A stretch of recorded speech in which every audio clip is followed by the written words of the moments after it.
प्रधानमंत्री नरेंद्र मोदी ने असम को विकास की एक बड़ी सौगात दी है। पीएम मोदी ने राज्य में 47,600 करोड़ रुपए की विभिन्न विकास परियोजनाओं का शिलान्यास और उद्घाटन किया।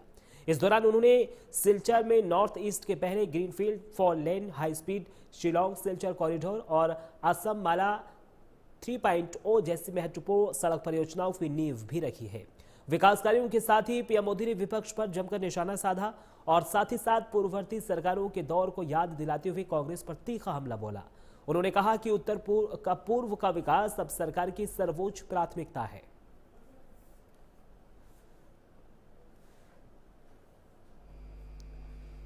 सिलचर को तो बराक घाटी का गेटवे कहा जाता है। ये वो जगह है जहां इतिहास, भाषा, संस्कृति और उद्यम ने मिलकर अपनी एक विशेष पहचान बनाई है। यहां बांग्ला बोली जाती है, असमिया की गूंज सुनाई देती है और अन्य जनजातीय परंपराएं भी फूलती फलती है। यहां इतनी विविधता को अपनी ताकत बनाकर आप सभी भाईचारे के साथ, सद्भाव के साथ इस पूरे क्षेत्र का विकास कर रहे हैं। ये बराक वैली का बहुत बड़ा सामर्थ्य है। आजादी के अनेक दशकों तक कांग्रेस की सरकारों ने नॉर्थ ईस्ट को दिल्ली से और दिल से दोनों से ही दूर रखा। कांग्रेस ने नॉर्थ ईस्ट को एक प्रकार से भुला दिया था, लेकिन बीजेपी की डबल इंजन सरकार ने नॉर्थ ईस्ट को ऐसे कनेक्ट किया है कि आज हर तरफ इसकी चर्चा है।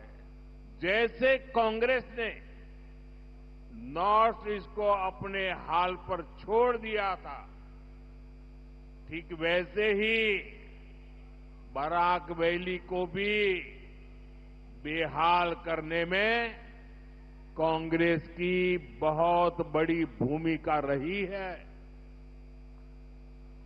जब देश आजाद हुआ तो कांग्रेस ने ऐसी बाउंड्री खींचने दी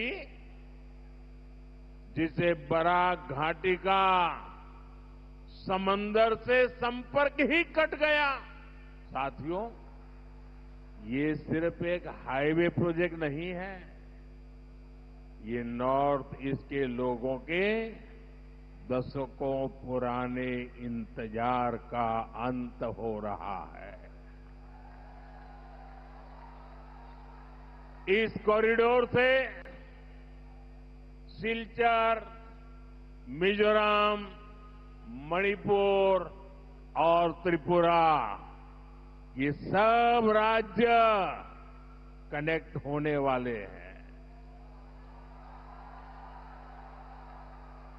इन तीनों राज्यों से आगे बांग्लादेश और म्यांमार है और फिर आगे दक्षिण पूर्व एशिया का विशाल बाजार है। बराक वैली के किसानों और यहां के चाय बागानों में काम करने वाले श्रमिकों का असम के विकास में बहुत बड़ा योगदान है।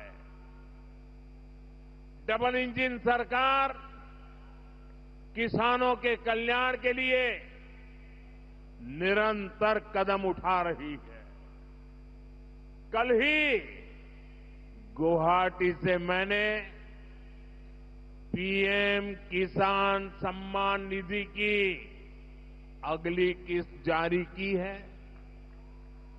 अब तक पीएम किसान सम्मान निधि का देश के किसानों को लाखों करोड़ रुपया और अकेले हमारे असम के किसानों को 20,000 करोड़ रुपए से ज्यादा पैसा असम के किसानों को मिल चुका है।